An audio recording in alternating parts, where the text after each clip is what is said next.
Y nuestra siguiente ponencia será la explosión del Delivery Express, presente y futuro. Va a estar moderada por Marcel Imeri. Él es director de Cabecom y advisor de tumotorizado.com. También nuestros invitados presentes en este evento, Vicente Sabarce, él es Yomi, CEO de USA Venezuela, y Kevin Charles, Coco Mercado, CEO de USA Venezuela. Veamos.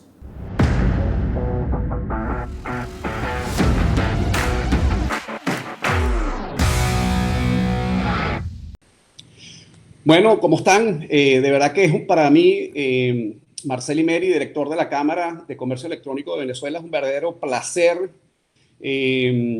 recibir a dos super invitados en el panel de hoy para abordar con detalle todo lo que tiene que ver con el mundo de delivery. El delivery, como todos saben, es algo que se ha puesto de moda no solamente en Venezuela, sino a nivel global. La pandemia en Venezuela trajo como consecuencia un crecimiento importantísimo de lo que es ese segmento o esa industria. Tenemos dos representantes y CEO de empresas líderes en ese sentido en Venezuela. Tenemos como invitados especiales a Kevin Charles, que es CEO de Coco Mercado, una empresa venezolana que contó con el apoyo de Y Combinator, que es la aceleradora más importante del planeta. Él nos va a contar un poquito quién es él, la historia de su negocio, cómo ha ido evolucionando y en qué situación está. Tenemos también como invitado a Vicente Sabarce, CEO de Yomi, emprendedor venezolano exitoso también, que contó con el apoyo de Y Combinator, la misma aceleradora con la cual contó apoyo Coco Mercado, que inició operaciones el año pasado en Venezuela en plena pandemia y ha tenido un crecimiento exponencial.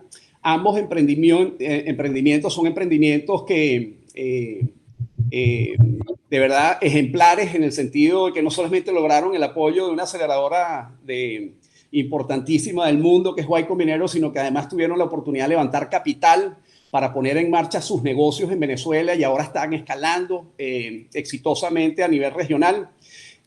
Con esa breve introducción yo le voy a pasar el micrófono a mis invitados de hoy, Kevin y Vicente, para que se presenten, que nos hablen un poquito inicialmente de su trayectoria como emprendedores y que nos hagan un elevator pitch de sus respectivos negocios. Y después de esa introducción vamos a empezar a conversar de cosas que tienen que ver con el mundo del delivery y ver cómo va a crecer, cómo ellos piensan que va a crecer esa industria y ese servicio en Venezuela y en Latinoamérica. Muchísimas gracias, muchachos, por estar aquí el día de hoy. Te paso el micrófono, Vicente, para que te presente. Hola a todos y primero mil gracias a todos por el espacio. Mi nombre es Vicente Sabarce y soy el fundador y CEO de Yomi. También soy uno de los 4 millones de venezolanos que en algún momento se fueron del país y que soy parte de esa diáspora. Yo me fui de Venezuela inicialmente para la universidad. Estudié en la universidad en Boston. Terminé empezando mi carrera en banca de inversión haciendo mergers and acquisitions para compañías de tecnología. Después de eso, termino decidiendo que estas historias de founders con los que estaba trabajando me apasionaron mucho y me di cuenta que crear un startup era de las pocas maneras que existían en el mundo todavía de crear valor en la sociedad de 0 a 1 o de absolutamente nada.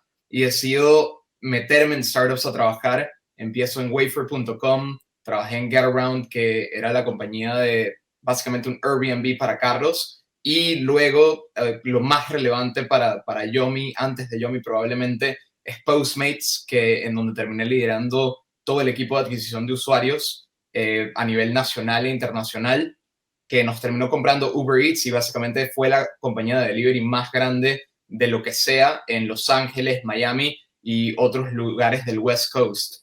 Y luego pues termino empezando Yomi.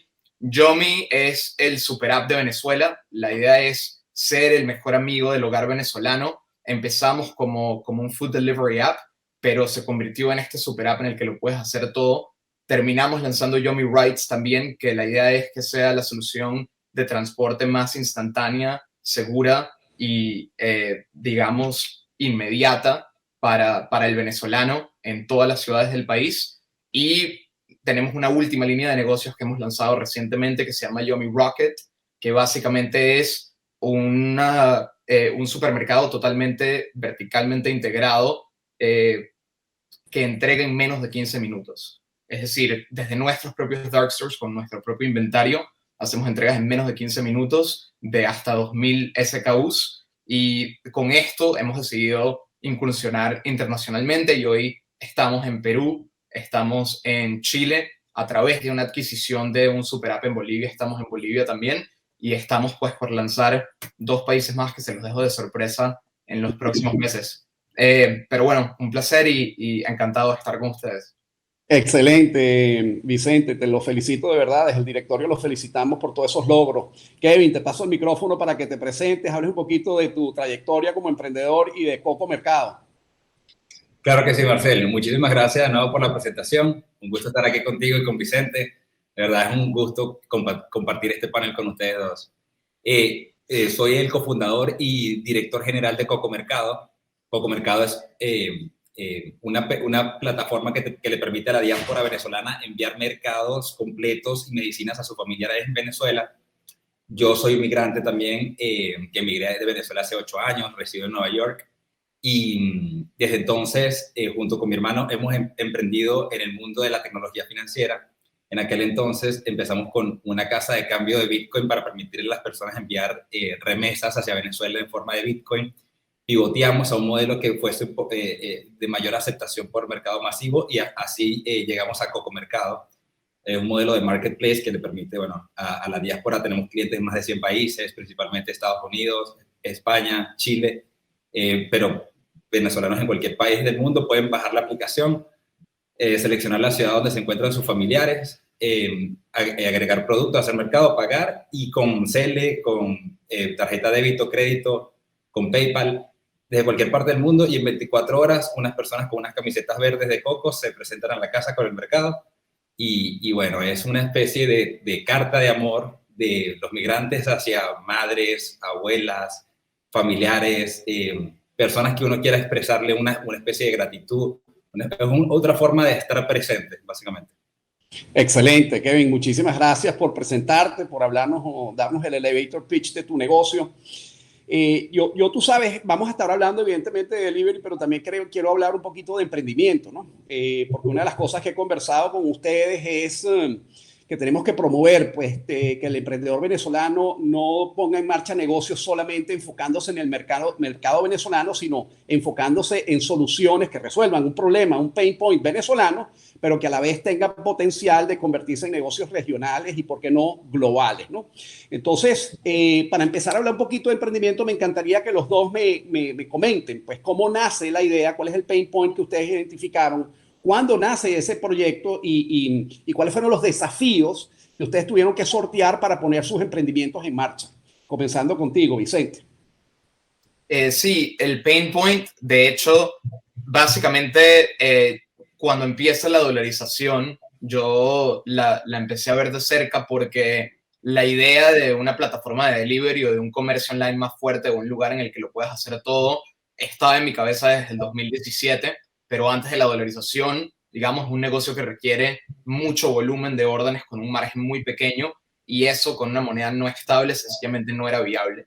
Cuando empieza la dolarización con más fuerza y de cierta manera con una dirección más clara, lo empiezo a ver más de cerca y me doy cuenta que hay una cantidad de comercio online efectivamente ocurriendo en WhatsApp e Instagram. Era esta locura que probablemente todos los que están en Venezuela están súper familiarizados, pero encuentras el comercio al que quieres comprar, sea restaurante o sea una tienda de electrónicos, le escribías por DM o le tocabas un link que te llevaba a un teléfono de WhatsApp, tenías una conversación de 5 minutos, te mandaban un PDF del catálogo, tenías un back and forth en el cual decías lo que querías, y al final te mandaban un método de pago dolarizado como PayPal, Venmo, Cele, y pagabas, mandabas un screenshot y te mandaban el producto.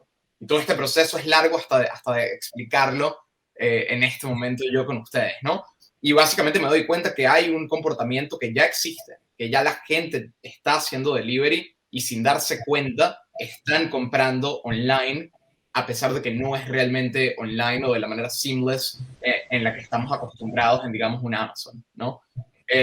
Y la idea fue crear eso en Venezuela. La idea siempre fue que Yomi lo iba a hacer absolutamente todo, desde mercado, farmacia, electrónicos a comida y ride sharing, pero yo tenía experiencia puntualmente en delivery de comida y además era un comportamiento que era el comportamiento más grande en tamaño ya existente a través de Instagram y WhatsApp. Entonces dije, mira, vamos a lanzar con muy poco capital, entonces tenemos solamente 3 meses realmente para probar que lo que estamos haciendo tiene sentido y que hay un critical mass acá que lograr.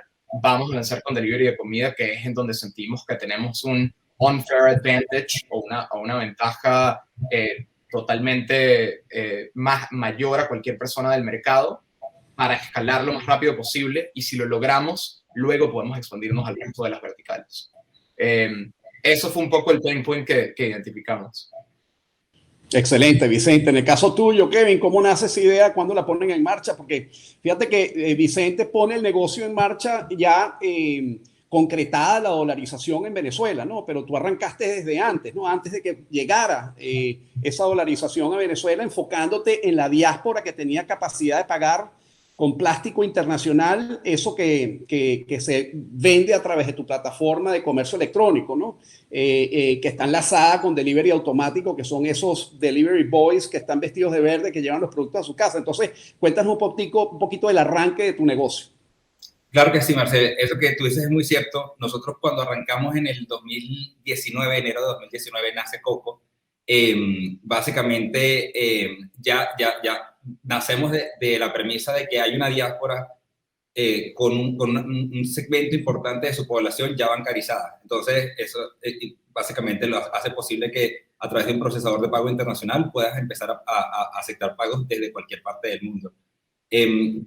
Venimos siguiendo muy de cerca el tema de la remesa en Venezuela bueno, de su evolución. Es un fenómeno que es relativamente nuevo y es muy común en economías que enfrentan crisis.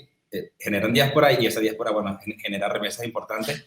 Y siempre nuestra tesis ha sido de cómo podemos nosotros aprovechar al máximo esa remesa para catalizar el desarrollo económico del país. Entonces, el modelo de marketplace que tenemos nos permite a nosotros aliarnos con supermercados, farmacias, y les permitimos a ellos a su vez también generar ventas en dólares, que le permite a ellos también acceder a financiamiento y poder, bueno, seguir creciendo y generando economías de escala. Puesto que como marketplace tenemos el comprador, que es el remitente en este caso, y el vendedor, el supplier, que es este comercio en Venezuela.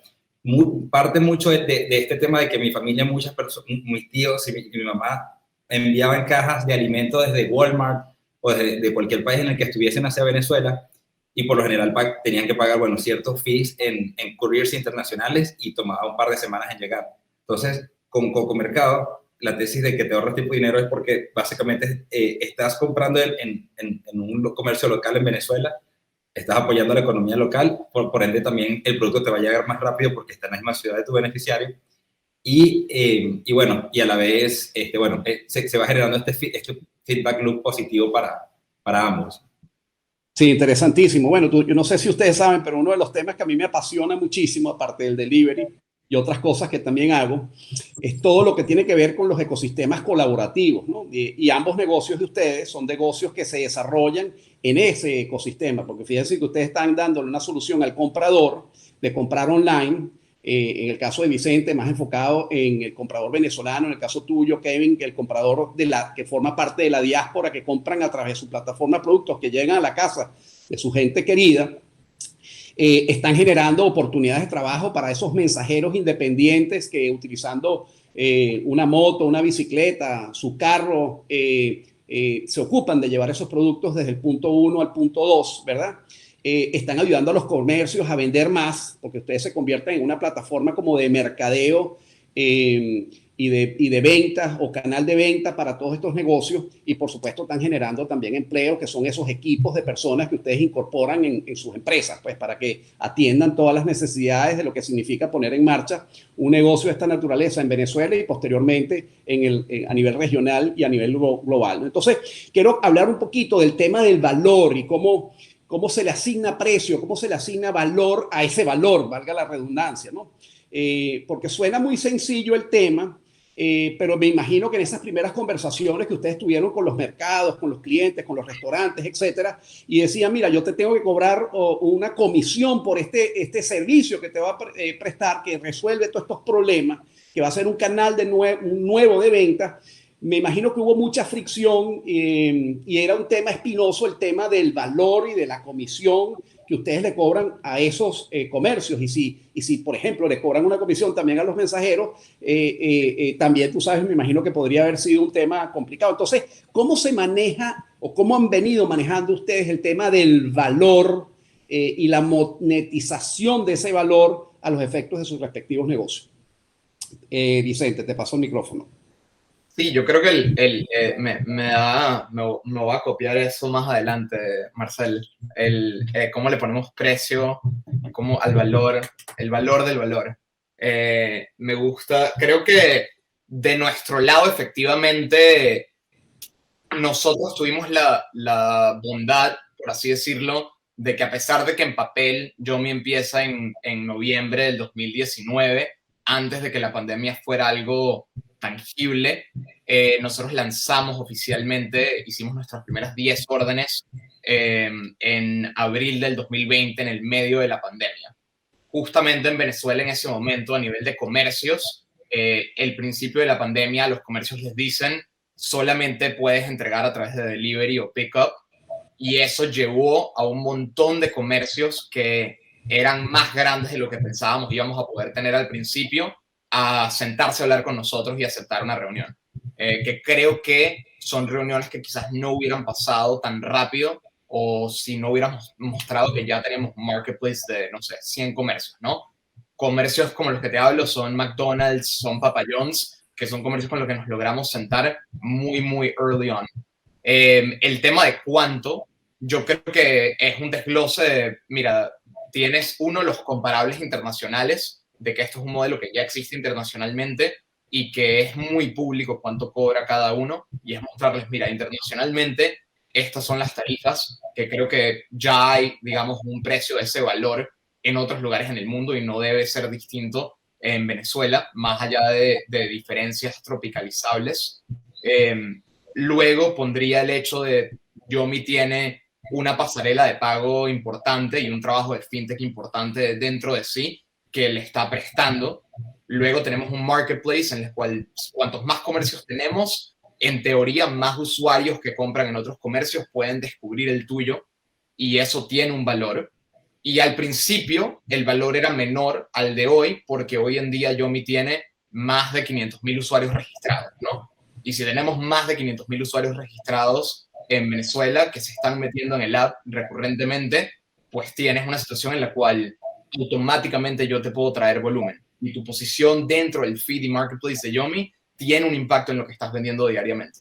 Y eso tiene un valor. Y para el conductor o para los Yomers, que es como le llamamos a los repartidores, el valor es un trabajo consistente o constante, pero flexible, en el que eres tu propio jefe, que te conectas en las horas que quieras, lo cual no es común, en el que además ganas en una moneda estable.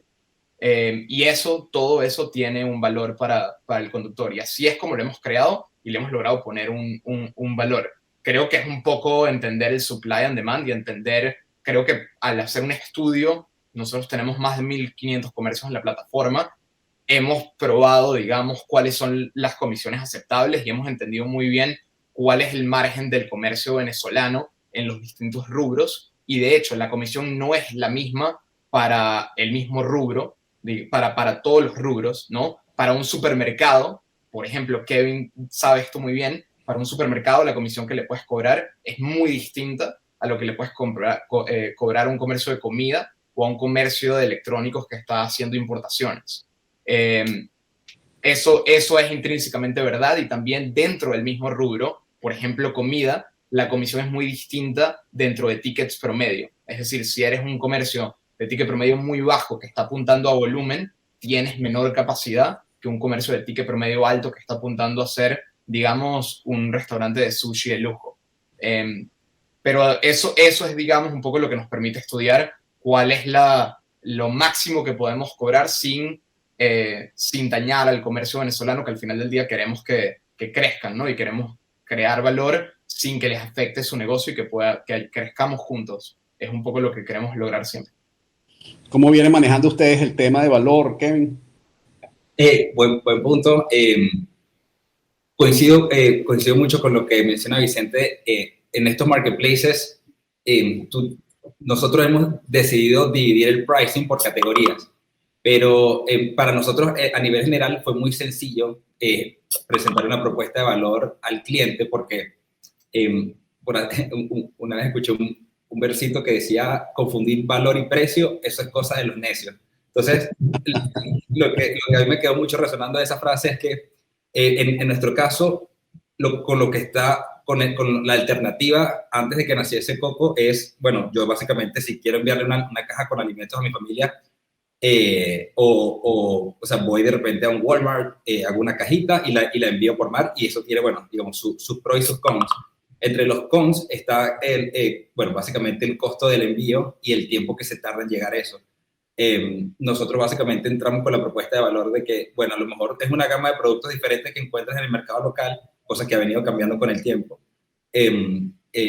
Y básicamente estás adquiriendo productos por lo que te cuesta hacer el delivery, más un markup, que es lo que nosotros tenemos dependiendo de la categoría que tengas. Entonces, ante eso, el cliente percibe, bueno, que está pagando, bueno, un precio, digamos que todavía hay un precio del delivery que de repente por nuestras circunstancias no está tan competitivo como en otros mercados, pero la gente percibe valor porque, bueno, está diciendo, bueno, me ahorro todo este montón de procesos que tengo que hacer para hacer el mismo trabajo, que es, bueno, ayudar a mi familia de alguna forma.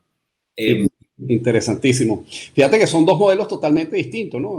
Por un lado es una comisión que aplica el precio del producto, y por el otro lado estamos hablando de una especie de markup por prestarle el servicio a esa diáspora, de habilitarle una plataforma para comprar medicamentos y comida en Venezuela con despacho a domicilio, ¿no? Interesantísimo, ¿no? O sea, de verdad muy interesante los distintos modelos de negocio, ¿no? Otra de las cosas que para mí es súper importante en estas economías colaborativas es el tema de la confianza, ¿no? Que es especialmente una papa caliente cuando uno está poniendo en marcha el negocio, porque cuando estás arrancando el negocio nadie te conoce, pues, y la gente tiene que poner un plástico, poner una tarjeta de crédito para poder empezar a hacer sus compras, ¿no? Luego entonces está también el tema de la confianza, tomando en cuenta que no siempre las personas que prestan el servicio de entregas o de delivery son personas que gozan de buena confianza en nuestro país, porque los motorizados en Venezuela lamentablemente sufren un estigma importantísimo, ¿no? Entonces el tema de romper con el anonimato y transmitir confianza contando con el apoyo de nuestros mensajeros es a veces un reto súper importante, ¿no? No solamente eso, sino que la gente de alguna manera tiene que abrir la puerta de su casa, ¿no? De su oficina para recibir esos productos. Entonces, me da curiosidad cómo se trabaja el tema de la confianza, ¿no? ¿Qué herramientas se pueden implementar en el negocio para multiplicar esa confianza exponencialmente de caras al comprador y de caras al que recibe de alguna manera el producto definitivo? ¿Cómo se mide la confianza? ¿Cómo se premia la confianza? ¿Cómo se sanciona la confianza cuando, por ejemplo, alguno de los delivery boys no hace efectivamente su trabajo? O sea, ¿cómo garantizas que el servicio tenga altísimos niveles de calidad y al mismo tiempo sea un servicio de altísimos niveles de confianza, que transmita tranquilidad y que la gente le guste usarlo, pues? Creo que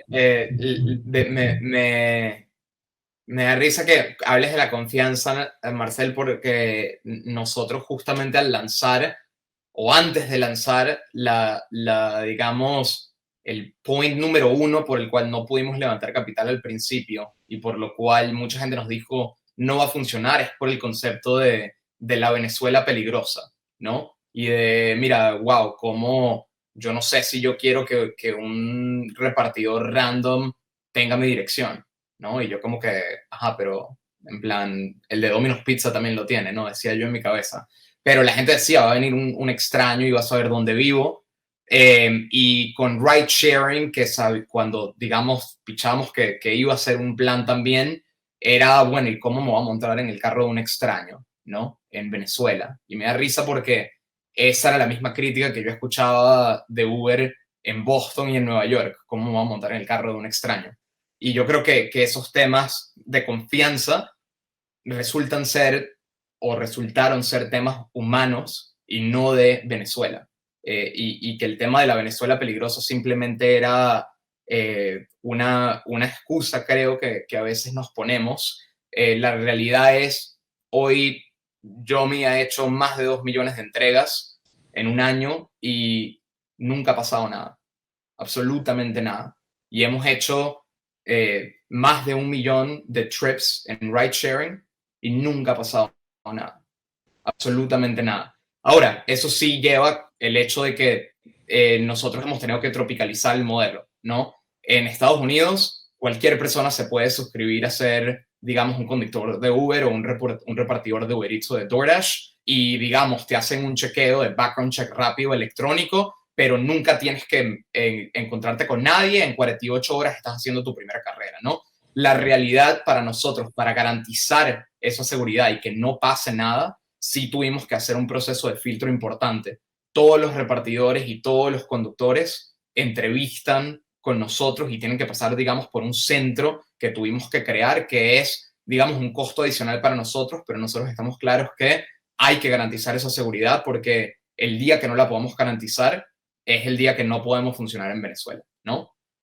Entonces ese filtro es, digamos, de entrevista, de revisión de antecedentes. En el caso de ride sharing es una revisión del carro, de que el carro esté en buen estado, y es una prueba psicológica para la persona. Y todo esto crea, creo que, un sistema de confianza. Y la segunda cosa es, para el final del día, el cliente, tanto en ride sharing como en delivery de comida, tú puedes ver el nombre del conductor, la foto del conductor, la cédula del conductor y el rating del conductor, digamos, es decir, la calificación de ese conductor o repartidor en todas las órdenes con la cantidad de órdenes o trips que ha hecho. Y eso justamente crea esa confianza de, claro, esta persona sé exactamente quién es, lleva un rato trabajando en la empresa, todo va a estar bien. Incluso del lado del cliente, pues también el repartidor y el conductor debemos velar por su seguridad y tiene toda la información del cliente. Y creo que al final del día el hecho de que tengamos tanta información nos permite crear ese ecosistema y que sea seguro. Y de hecho, a nivel de calidad, luego tienes el tema de las calificaciones, ¿no? Todos los conductores y repartidores, al final del día, eso nos permite crear incentivos de, por ejemplo, bonos basados en calificaciones que incentivan a que ellos en su trabajo vayan ese extra mile para hacerlo especial. Pero así lo logramos, pero sí me parece ha sido un tema creo que es un tema importante y que puede ser definidor para cualquier empresa como nosotros. Y probablemente cualquier empresa que sea, diría online to offline. O sea, cualquier empresa que tenga un componente online que termine en un componente offline necesita ese sistema de seguridad, tanto de integridad física como de seguridad de que el pedido va a llegar bien. Quizás, Kevin, podrías complementar lo que acaba de explicar Vicente en el plano de la confianza, agregando cómo manejaste todo el tema de que la diáspora utilizara su tarjeta de crédito para comprar en una plataforma que estaban haciendo, que prometía hacer un despacho de comida y medicamentos en la casa del familiar que estaba ubicado en Venezuela. Sí, cierto. Eso es un buen punto para empezar porque, de hecho, es un estigma con el que, digamos, el consumidor venezolano se enfrenta. Para nuestro beneficio, nuestros consumidores iniciales ya eran consumidores que, bueno, están bancarizados y estaban utilizando varios servicios localmente. Y el hecho de que nosotros trabajásemos con figuras públicas, influencers, ayudó mucho a que le dieran esa primera intentada al servicio. Ya, o sea, al trabajar, por ejemplo, con una persona que te está endosando el servicio, de alguna persona con buena reputación, con buenos valores que te identifiquen, tú dices, bueno, vamos a probarlo. Y eso rompe mucho el hielo con las personas. Y hoy en día, bueno, estamos hablando de que es una economía increíblemente grande de influencers, digamos, endosando servicios. Por allí es como donde el nuevo consumidor está encontrando las nuevas marcas y servicios. Ya luego tú tienes que, bueno, cumplir con tu expectativa de valor, y ahí es donde rescato una palabra que mencionó Vicente varias veces, que es la garantía. la confianza es algo que se construye día a día y con la cosa más mínima se cae, pero si tú tienes una garantía que le puedes dar al cliente y decirle, bueno, mira, por lo menos, no sé, no, te prometí que te va a llegar a un mercado y de repente, bueno, resulta ser que en el yogur no era la marca que era. Está bien, digamos, o sea, que existan ese tipo de errores, con tal de que tú puedas tener una capacidad de responder muy rápida, que le des al cliente la opción de, bueno, ¿quieres que te mande otro Coco Boy y te lo llegue en una hora y te llegue con la marca que es, o prefieres que te haga un reembolso? Todo está, bueno, mucho en la comunicación y en tener absolutamente todas esas entregas visualizadas con indicadores de gestión, para tú saber, bueno, digamos, del 100% de mis órdenes, qué porcentaje están presentando este inconveniente y poder, bueno, ir acomodando tu operación para ir minimizando aquellas partes donde estés fallando. Me parece genial el tema de utilizar los influencers para eso y llevar KPIs para medir la efectividad y la calidad del servicio, ¿no? Eso no solamente es fundamental para un negocio de delivery como marketplace como el de ustedes, sino para cualquier tipo de negocio, ¿no? Una de las cosas que me encantaría que cuenten es el impacto que tuvo la pandemia en sus negocios, ¿no? Como comentaba antes, en el caso de Vicente, la pandemia arranca cuando él está haciendo el kick-off de su negocio en Venezuela. Y en el caso tuyo, Kevin, ya tú tenías un tiempo operando, ¿no? Y quizás decir un par de ideas, hacer un par de comentarios relacionados con el tema de la dolarización. Cortico, porque tenemos poco tiempo, nos queda poco tiempo y creo que hay varios temas importantes que no hemos abordado. Yo creo que la gente tiende a pensar que a Yomi le fue muy bien gracias a la pandemia. Yo creo que, de hecho, quedamos net cero por una razón muy puntual, que es que los comercios, la adopción de comercios y captación de comercios, nosotros somos, digamos, un three-sided marketplace, ¿no? Tenemos los usuarios, los repartidores y los comercios. Los comercios, sin duda, fue un beneficio para nosotros porque se convirtió en una necesidad para ellos en vez de un nice to have, ¿no? Sin embargo, para los usuarios no fue tan así porque las universidades estaban cerradas, que normalmente son puntos focales de entregas de comidas a nivel mundial y de network effects, digamos, de que hay mucho boca a boca de qué productos y servicios están utilizando, y eso nos lo perdimos. Oficinas estaban cerradas, eso nos lo perdimos. Al principio de la pandemia, todo estaba cerrando a las 8 de la noche o 9 de la noche, o sea que nos perdimos, digamos, la segunda cena y, digamos, las órdenes de madrugada, que son una cantidad importante y que no nos permitió, digamos, tener ese volumen adicional. Por otro lado, la gente estaba quedándose mucho como en familia y no tenía una necesidad, había alguien, digamos, cocinando para el resto de la gente.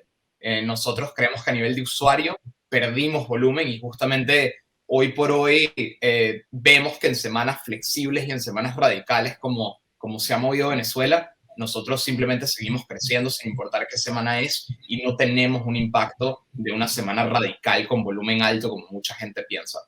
Y la dolarización, mira, como lo mencioné al principio, para nosotros es totalmente clave que haya existido. Yo no hubiera lanzado el negocio si eso no hubiera existido y probablemente no hubiéramos recibido capital extranjero si eso no estuviera pasando. Sencillamente por dos razones. Uno, obviamente, la hiperinflación simplemente como concepto para levantar capital era un ruido adicional que era malo. De hecho, cuando los VCs aprendían de la dolarización en pitches, era algo que les llamaba mucho la atención y que les daba mucha paz mental. Era un ticket promedio en Venezuela que era mejor que en muchos países de Latinoamérica gracias a la dolarización. Pero por otro lado, simplemente es algo que tiene que existir, ¿no? Por un negocio de alto volumen, poco margen, y lo mismo para Kevin, sin dolarización o sin pagos en moneda estable, es un negocio que no puede existir. Así es. ¿Qué comentario nos hace en ese sentido, Kevin? Totalmente. Para nosotros fue igualmente de imprescindible y de clave el hecho de que haya habido una avanzada por parte del Ejecutivo, digamos, de formalizar lo que era la dolarización, puesto que previo a esos cambios estructurales en el sistema financiero existía una inseguridad jurídica, digamos, que de repente, por ejemplo, nuestra propuesta, para nosotros, nuestros clientes han estado afuera, entonces por algún lado ya estaban dolarizados, pero para poder nosotros trabajar con aliados en Venezuela y con establecimientos allá que pagan tributación localmente, era muy necesario que hubiese base jurídica que sustentara la naturaleza de ese negocio, de que ellos pudieran generar unos ingresos en dólares. Y eso fue clave, también fue muy decisivo para nosotros decir, bueno, vamos a lanzar el negocio, puesto que ya, esto es posible. Sí, entonces, ha venido dinamizando bastante la economía local de servicios, el hecho de que ahora circule, tengo entendido que más de 3/4 partes del circulante son dólares, entonces es muy clave para el sistema de precios, lograr tener precios estables en dólares, de tal manera que la economía fluya en ese sentido. Entonces, ha sido muy clave. Interesante. Entonces, tenemos una Venezuela dolarizada, absolutamente necesario para que puedan crecer negocios como los de ustedes.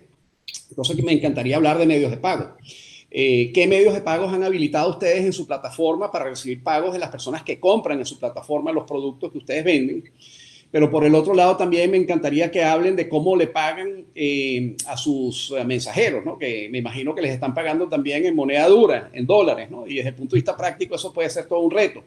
Y también vinculado con ese tema de los medios de pago, me encantaría que dediquen un par de minutos a hablar del tema del efectivo. ¿Cómo se maneja el tema del efectivo cuando el cliente te paga en dólares y es necesario darle vuelta en dólares, tomando en cuenta de que, si bien es cierto, hay bastante efectivo en Venezuela, pues mucha gente cuando viaja lleva efectivo en Venezuela y, en Venezuela hay distintas fuentes de donde viene ese efectivo. ¿Cómo manejan ese tema tan complicado ustedes en su respectivo negocio? Vicente, te paso el micrófono. Sí, para tocar el último punto, a nivel de efectivo, para nosotros es un super challenge, evidentemente, porque no hay cambio exacto la gran mayoría de las veces. Como lo manejábamos hoy, y también está el hecho de que, si te pones a pensar, tenemos más de 3.000 repartidores que están recibiendo un montón de efectivo, y cómo nos aseguramos de, digamos, coleccionar el efectivo que técnicamente uno le pertenece al comercio y la comisión pues nos pertenece a nosotros, ¿no? Básicamente a nivel de eso hemos hecho una alianza con bancos locales en los cuales tenemos cuentas custodias y los repartidores tienen la potestad de ir a depositar efectivo en esas cuentas custodias y nosotros sabemos exactamente cuánto, digamos, nos debe cada repartidor y después de cierta cantidad de deuda se les bloquea la cuenta hasta que lo depositen y así garantizamos que pues lo hagan, ¿no?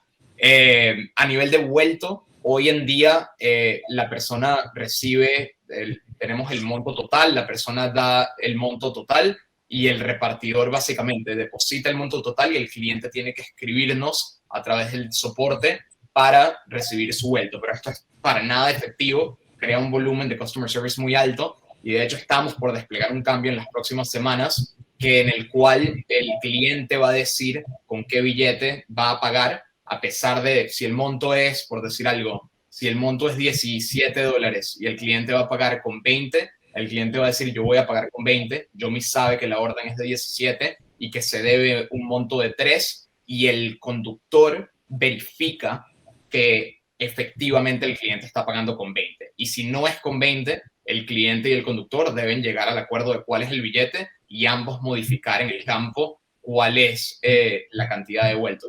Y esta solución va a disminuir muchísimo internamente, digamos, la necesidad de dar cambios manuales, que a medida que la operación ha escalado, digamos, se ha convertido en algo que es un pain point para nosotros internamente, pero es como lo vamos a manejar. Ok, y en el caso tuyo, Kevin, ¿cómo lo vienen manejando? Buenísimo. A nivel de pagos a nuestros aliados, en este caso, nosotros, Cocomercado, a diferencia, por ejemplo, de la plataforma Yomi, no manejamos una flota de deliveries directamente. Como nosotros lo hacemos a través de nuestros aliados, ya sean supermercados o farmacias, ellos mismos contratan su flota de delivery o se afilian con una empresa que provee servicios de delivery. Y entonces nuestro pago es directamente hacia las cuentas bancarias de lo que nosotros llamamos merchants. La mayoría de ellos teniendo cuentas en dólares en Panamá o en Estados Unidos. Entonces nosotros, a nivel del consumidor, nuestro principal aliado en procesamiento de pago es una compañía llamada Stripe, nos permite procesar pagos de nuestros clientes en todas partes del mundo, y nosotros recibimos todos nuestros fondos en nuestra cuenta en Estados Unidos. Cocomercado es una empresa registrada en Estados Unidos y, bueno, recibimos nuestros fondos acá y desde acá procesamos nuestros payouts a nuestros aliados comerciales. Excelente. Una de las cosas que yo siempre he dicho y la gente me mira con cara de loco es que Venezuela, en mi opinión, es la mejor escuela para emprender del mundo, ¿no? Porque no todo es sencillo en Venezuela, hay que superar una cantidad de obstáculos, ¿no? Y ustedes que pasaron por Y Combinator, me imagino que tuvieron conversaciones con sus peer emprendedores de su generación o de su promoción Y Combinator.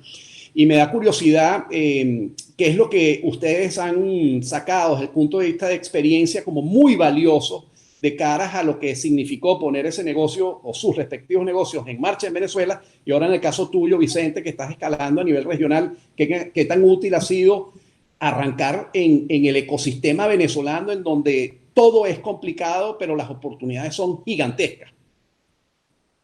Sí, yo te diría que de hecho un beneficio muy grande es que hemos construido a nivel de fintech toda la parte de pagos, lo convertimos como en un microservicio separado, ¿no? Que a nivel técnico lo podemos pegar a donde sea, y tenemos un equipo muy bueno que se ha dedicado a la parte de fintech precisamente por eso, lo cual nos permite resolver la parte de fintech de cualquier país, y de hecho nos ha permitido innovar en ciertos países. Por ejemplo, en Perú estamos, además de aceptar tarjetas, estamos a punto de salir con una solución bastante creativa para algo más que ningún competidor ha pensado en hacer, justamente con un aprendizaje que nos llevamos de Venezuela. Yo diría también que el poder hacerlo todo en Venezuela, de hecho, fue el nacimiento de Yomi Rocket. Precisamente nosotros dijimos, mira, en Venezuela no podemos hacerlo todo, y creamos todas estas verticales, y nos dimos cuenta con crear nuestro propio dark store en el cual íbamos a poder garantizar, digamos, un mayor accuracy de que el cliente iba a poder tener todo lo que pedía en el tiempo que lo pedía, hasta las 11 de la noche.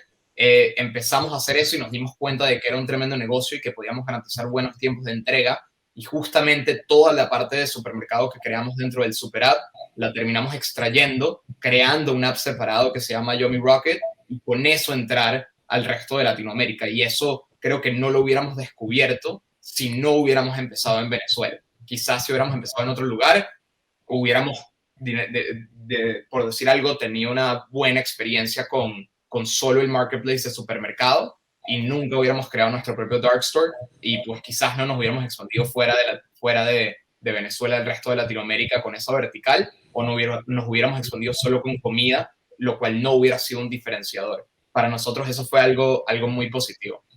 Excelente. En el caso tuyo, Kevin, ¿qué es lo positivo que vieron de arrancar con su negocio en Venezuela?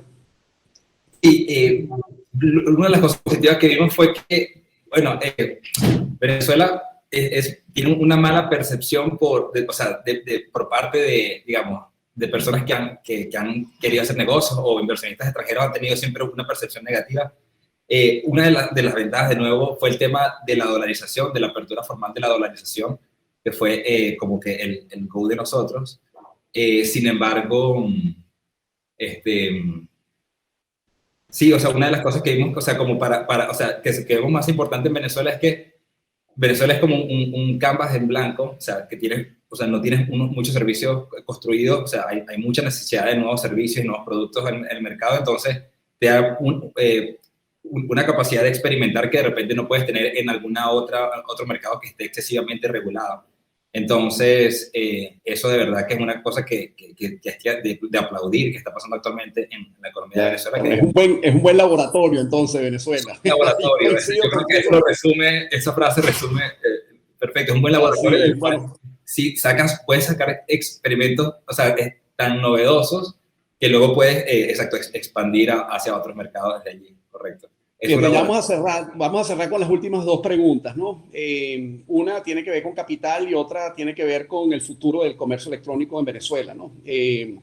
Yo como emprendedor venezolano también, uno de los retos más importantes que tuve que sortear emprendiendo fue levantar capital, porque tradicionalmente los VCs en los Estados Unidos y en Latinoamérica en los Estados Unidos, cuando el primer filtro que hacen es la jurisdicción, y normalmente por la situación de Venezuela, en el momento que yo estaba emprendiendo un proyecto parecido al de ustedes hace 2015, Venezuela no estaba dolarizada y Venezuela estaba pasando y sigue pasando por un momento muy difícil, ¿no? Y en Chile el problema que se presentaba es que bueno, la industria del venture capital estaba naciendo y los gestores de esos fondos de venture capital manejaban los fondos como una firma de private equity y no como una firma de venture capital, es decir, querían ver números negros y para arrancar un negocio como el de ustedes, lograr números negros es posible, pero toma algún tiempo, ¿no? Porque el ticket, como lo explicaban ustedes más temprano, es bastante chiquito, entonces el volumen se hace especialmente importante, ¿no? Entonces, tomando en consideración que para el emprendimiento el capital es la gasolina, ¿ok?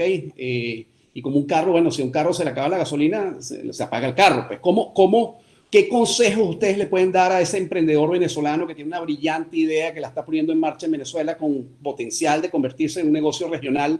¿Le pueden dar para levantar capital de los Friends and Families, de los Angel Investors y de los VCs regionales o de los Estados Unidos? ¿Qué buenas prácticas o consejos le pueden dar ustedes a ese emprendedor venezolano? Yo creo, primero, creen la estructura que esté preparada para recibir inversiones extranjeras, y a esto me refiero, no puede ser una empresa venezolana solamente, no solamente por la jurisdicción, pero porque simplemente en Venezuela no hay ciertos instrumentos para inversiones que lo permiten, pero creo que empresas si es Estados Unidos, Delaware sin duda es lo más sencillo y lo más estándar. Creo que una empresa en Panamá funciona. Creo que empresas en las Islas Caimán es bastante común para Latinoamérica, para armar subsidiarias en cada país. Nosotros personalmente en Yomi somos una empresa en Delaware con varias subsidiarias por debajo, y eso, digamos, es una estructura favorable. Les recomiendo que vayan a por eso.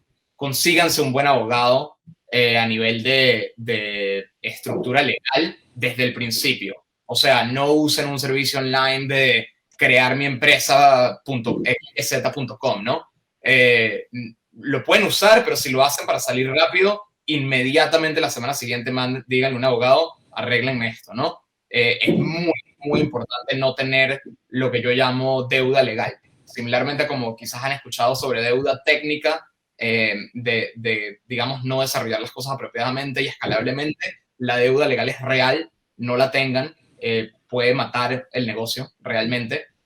Nosotros no la tuvimos desde el principio y creo que es una buena, digamos, razón de éxito. La siguiente cosa es, al pitchar Venezuela, no se concentren en lo negativo, ¿no? Yo creo que hay muchísimas inversiones de capital de riesgo entrando en África, que es un continente con un Producto Interno Bruto creciente y una capacidad de Producto Interno Bruto creciente, pero que nunca ha tenido un Producto Bruto instalado del nivel de Venezuela, la gran mayoría de los países del continente.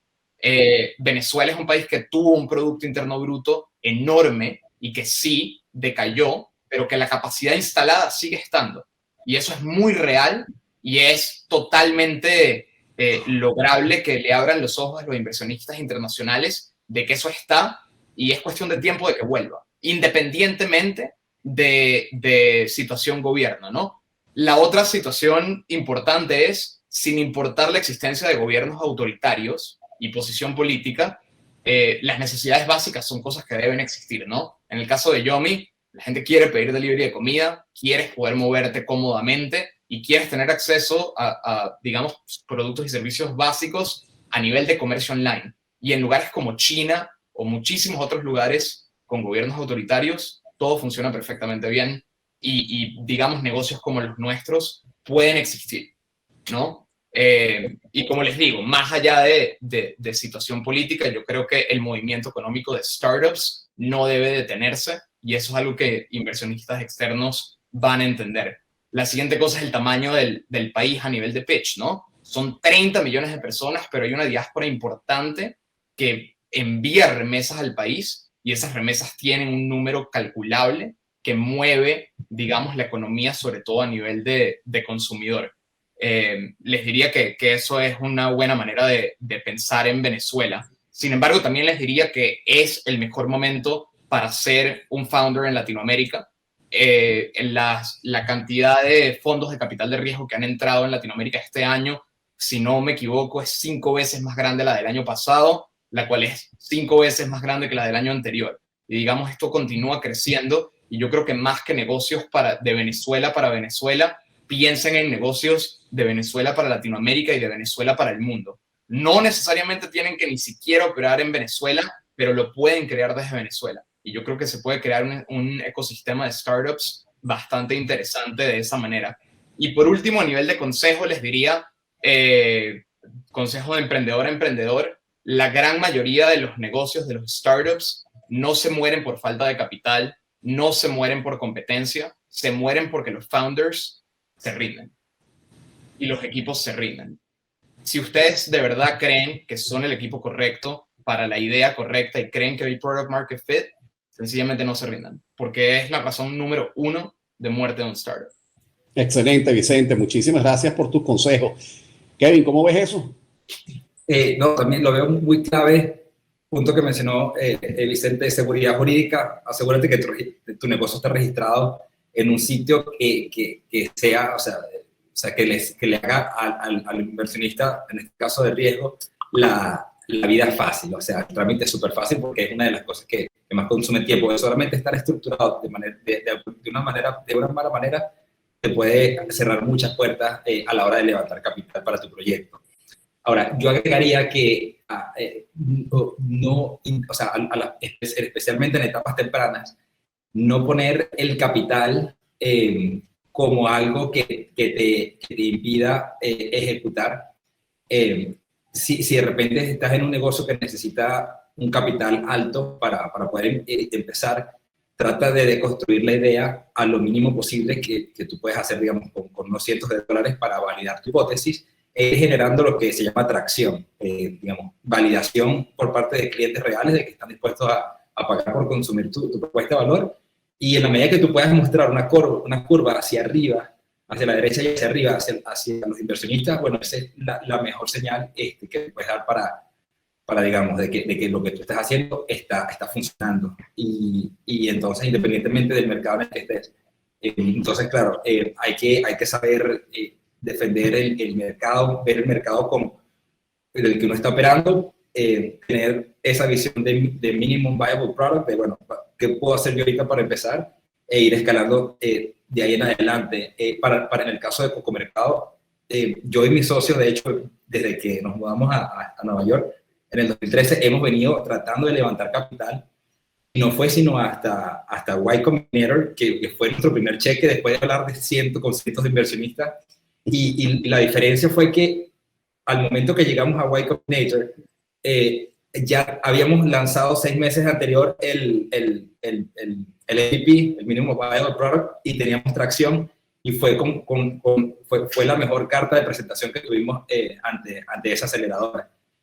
Ya una vez, bueno, una aceleradora de estas te invierte, te abre muchísimas puertas más. Entonces, bueno, nada, pero mi mensaje sería agregar como que no poner el capital como algo que te frene de avanzar en tu negocio. Claro, si bien una vez lo tienes, ya todo el mundo puede dejar sus trabajos paralelos, todo el mundo puede enfocarse, trabajar y pueden hacer las inversiones en tecnología que necesitan, pero hay que hacer bootstrapping en la medida de lo posible para ir, digamos, generando tracción, y eso cada vez aumenta las posibilidades de que puedas levantar capital de riesgo. Excelentes consejos de ambos. Bueno, ya para cerrar, ¿cuál es el futuro del delivery en Venezuela y en Latinoamérica? ¿Cómo lo ven? ¿Cómo ven el futuro? ¿Lo ven bonito? ¿Lo ven complicado? ¿Lo ven chiquito? ¿Lo ven grande? ¿Qué va a pasar? Porque fíjate, vienen cosas interesantes en el mundo del delivery. Viene tecnología, vienen los drones, vienen los robots, vienen una cantidad de cosas potentes, ¿no? Que no las estamos viendo ahorita, pero son cosas que van a llegar, tarde o temprano van a llegar. Entonces, ¿cómo ven el futuro? Yo creo que en Venezuela puntualmente es solamente el comienzo. O sea, yo creo que las órdenes que están haciendo apps como Yomi, como Cocomercado, yo me atrevería a decir, es más o menos el 12% solamente de lo que es el pie completo de las órdenes potenciales. Y es un tema de adopción esto. Yo creo que son servicios que mejoran tanto el proceso antiguo que una vez la gente lo prueba, tiene una retención muy, muy grande y tiene un network effect muy fuerte, ¿no? Cada vez que hay más usuarios diciéndole a otros usuarios del servicio, lo cual podemos incentivar o no para acelerarlo, pero la realidad es que es un tema de adopción. Yo creo que hay crecimiento por los próximos 10 años en delivery en Venezuela y por lo menos por los próximos 8 en crecimiento de delivery en Latinoamérica en todos los segmentos. Y creo que también toda digamos, la población mundial se está acostumbrando ya a que el delivery de los 2 días de Amazon se convirtió en el delivery de un solo día y que ahora se está convirtiendo en same day delivery, ¿no? En delivery del mismo día se está convirtiendo en el estándar y que es lo esperado por el consumidor, y creo que Latinoamérica va a ir a por lo mismo. Yo creo que a nivel de entregas hay mucho por hacer, pero creo que en Venezuela también hay toda una parte de adopción de aplicaciones móviles que es súper interesante también, que es más allá de delivery o no, las aplicaciones móviles están ayudando a muchos negocios a crecer más aceleradamente que una página web normal. Excelente. ¿Cómo lo ves tú, Vicente? Kevin, ¿cómo ves el futuro? Bien, sí, yo como lo veo es, el tema del delivery es un catalizador del comercio electrónico, especialmente en economías que no tenían el comercio electrónico muy desarrollada. Entonces, a largo plazo, mi intuición es que el delivery lo que está permitiendo es crear la infraestructura necesaria para poder tener comercio electrónico de calidad, digamos, a gran escala en estas economías que no lo tenían. Al principio, cuando, digamos, por ejemplo, Amazon empezó, vendían solamente libros y luego llegaron a llegar a un punto de que crearon una economía de escala que le permitió hoy en día vender prácticamente de todo. Entonces, yo veo que en la entrega de última milla, en el delivery de alimentos, hay una oportunidad debido a su recurrencia de ir como que creando estos canales digamos, para hacerte llegar cosas hacia tu casa, pero en un futuro a gran escala, básicamente la idea es que yo pueda pedir de todo, que yo tenga un servicio de primer mundo en Venezuela de delivery. Excelente. Bueno, muchachos, de verdad que para mí, como director de la Cámara, fue un verdadero placer tenerlos reunidos aquí en este espacio virtual. Creo que la experiencia que compartieron con la audiencia, que los directores de la Cámara, los que se conecten en vivo el día de nuestro evento y luego que los que vean en diferido este contenido, creo que van a sacar muchísimos buenos consejos para sacar sus proyectos adelante. El contenido creo que fue de muchísimo valor. Muchísimas gracias por conectarse el día de hoy. A ambos los felicito. Son un ejemplo como emprendedores para los venezolanos. Un aplauso por haber sido aceptados por Y Combinator, un aplauso por haber levantado capital y les deseo en nombre del directorio de la Cámara muchísimo éxito en sus respectivos proyectos. Muchísimas gracias por estar hoy conmigo en esta sala. Muchísimas gracias, Marcelo. Igual, Vicente. Un abrazo para ambos. Saludos.